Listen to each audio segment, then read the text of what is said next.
Sa hinaba-haba ng deliberasyon, botohan, sagutan at paghihintay, sa plenaryo rin sa Kamara ang tuloy ng impeachment proceedings kay Vice President Sara Duterte. Ipepresenta ng House Committee on Justice ang kanilang report sa Articles of Impeachment.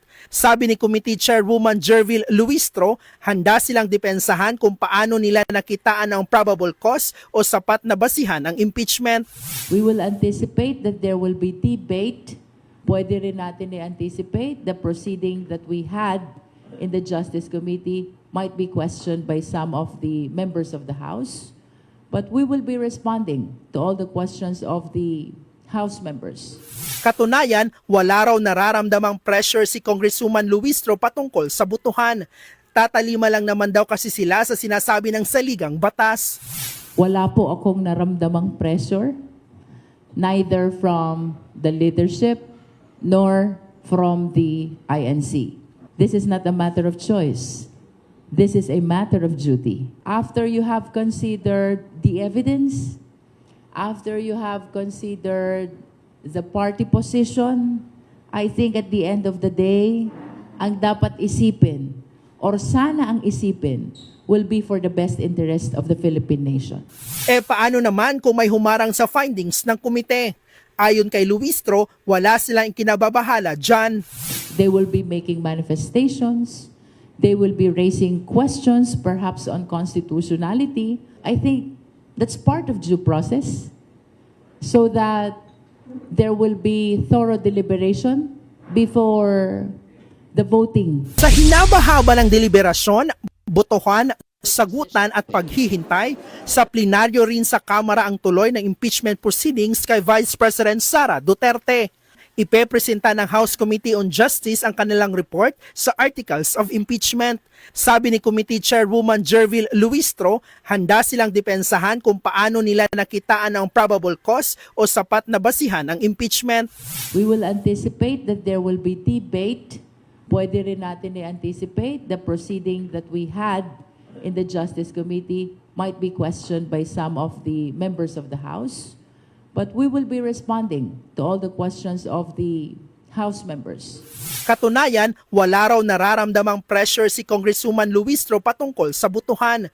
Tatalima lang naman daw kasi sila sa sinasabi ng saligang batas. Wala po akong naramdamang pressure, neither from the leadership nor from the INC. This is not a matter of choice. This is a matter of duty. After you have considered the evidence, after you have considered the party position, I think at the end of the day, ang dapat isipin, or sana ang isipin, will be for the best interest of the Philippine nation. Paano naman kung may humarang sa findings ng komite? Ayon kay Luistro, wala silang ikinababahala dyan. They will be making manifestations. They will be raising questions, perhaps on constitutionality. I think that's part of due process, so that there will be thorough deliberation before the voting. Sa hinaba-haba ng deliberasyon, botohan, sagutan at paghihintay, sa plenaryo rin sa Kamara ang tuloy ng impeachment proceedings kay Vice President Sara Duterte. Ipepresenta ng House Committee on Justice ang kanilang report sa Articles of Impeachment. Sabi ni Committee Chairwoman Jervil Luistro, handa silang depensahan kung paano nila nakitaan ang probable cause o sapat na basihan ng impeachment. We will anticipate that there will be debate.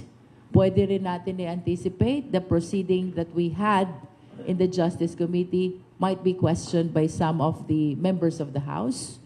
But we will be responding to all the questions of the House members. Katunayan, wala raw nararamdamang pressure si Congresswoman Luistro patungkol sa botohan.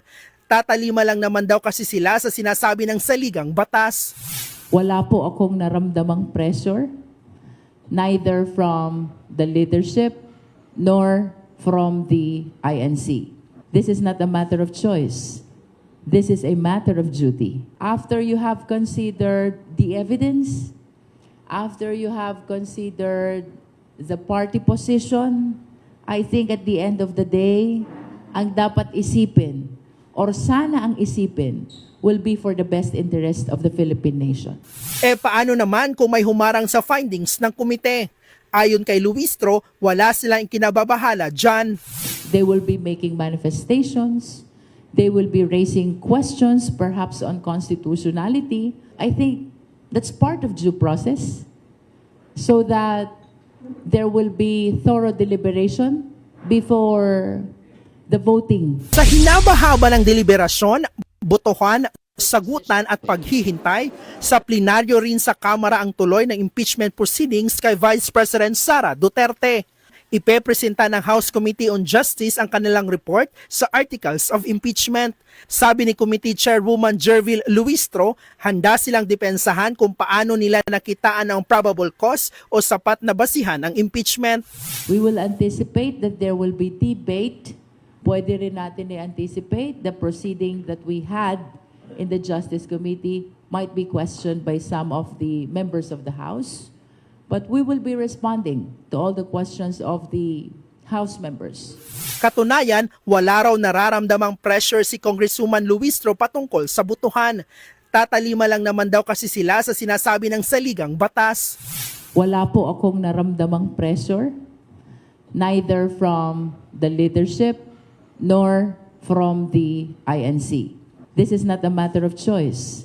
This is a matter of duty. After you have considered the evidence, after you have considered the party position, I think at the end of the day, ang dapat isipin, or sana ang isipin, will be for the best interest of the Philippine nation. Paano naman kung may humarang sa findings ng komite? Ayon kay Luistro, wala silang kinababahala dyan. They will be making manifestations.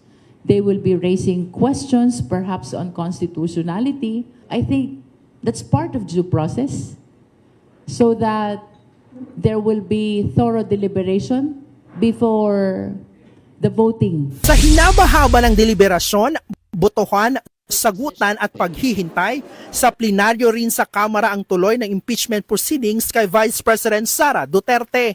Ipepresenta ng House Committee on Justice ang kanilang report sa Articles of Impeachment. Sabi ni Committee Chairwoman Jervil Luistro, handa silang depensahan kung paano nila nakitaan ang probable cause o sapat na basihan ng impeachment. We will anticipate that there will be debate. Pwede rin natin i-anticipate the proceeding that we had in the Justice Committee might be questioned by some of the members of the House. But we will be responding to all the questions of the House members. Katunayan, wala raw nararamdamang pressure si Congresswoman Luistro patungkol sa butuhan. Tatalima lang naman daw kasi sila sa sinasabi ng saligang batas. Wala po akong naramdamang pressure, neither from the leadership nor from the INC. This is not a matter of choice. This is a matter of duty. After you have considered the evidence, after you have considered the party position, I think at the end of the day, ang dapat isipin, or sana ang isipin, will be for the best interest of the Philippine nation. Paano naman kung may humarang sa findings ng komite? Ayon kay Luistro, wala silang kinababahala dyan. They will be making manifestations.